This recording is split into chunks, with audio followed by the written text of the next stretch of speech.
Hey, what's going on, guys? In today's video we're going to be discussing an elbow and forearm.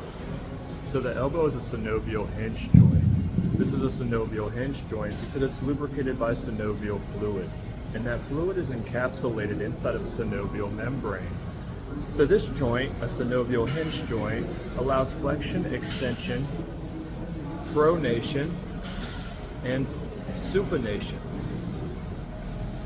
primarily inside of the sagittal plane.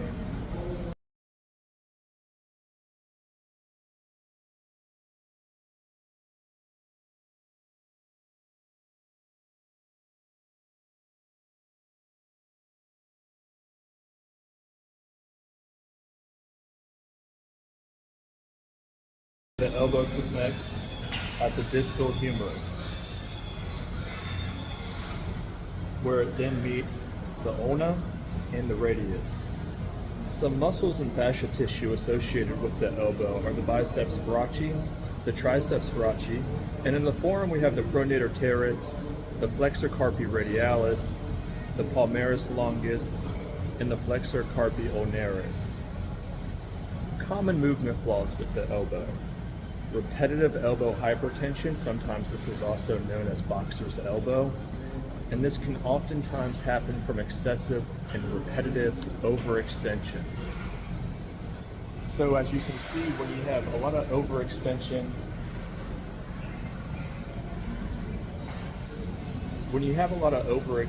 this can create a lot of valgus stress. And not only that, it can put excessive tension on the interior capsule, and you'll begin to develop a little bit of an instability there. If there's been any excessive stress, valgus stress,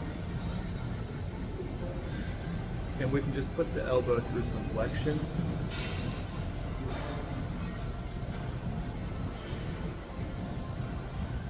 Common injuries are also repetitive motion again, and this is tennis elbow, which is essentially going to lead to degradation of tendons on the outside of the elbow, very similar to golfer's elbow, which is going to lead to damage more on the inside or inner elbow.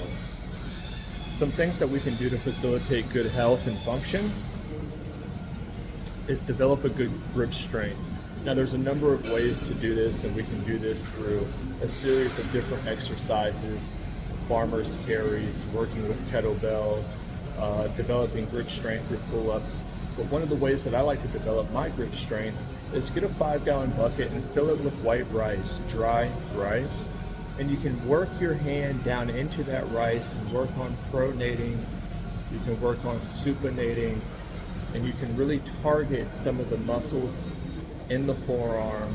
You can work on your radial deviation, you can work on your ulnar deviation, and really help develop some of those ligaments and tendons inside the forearm.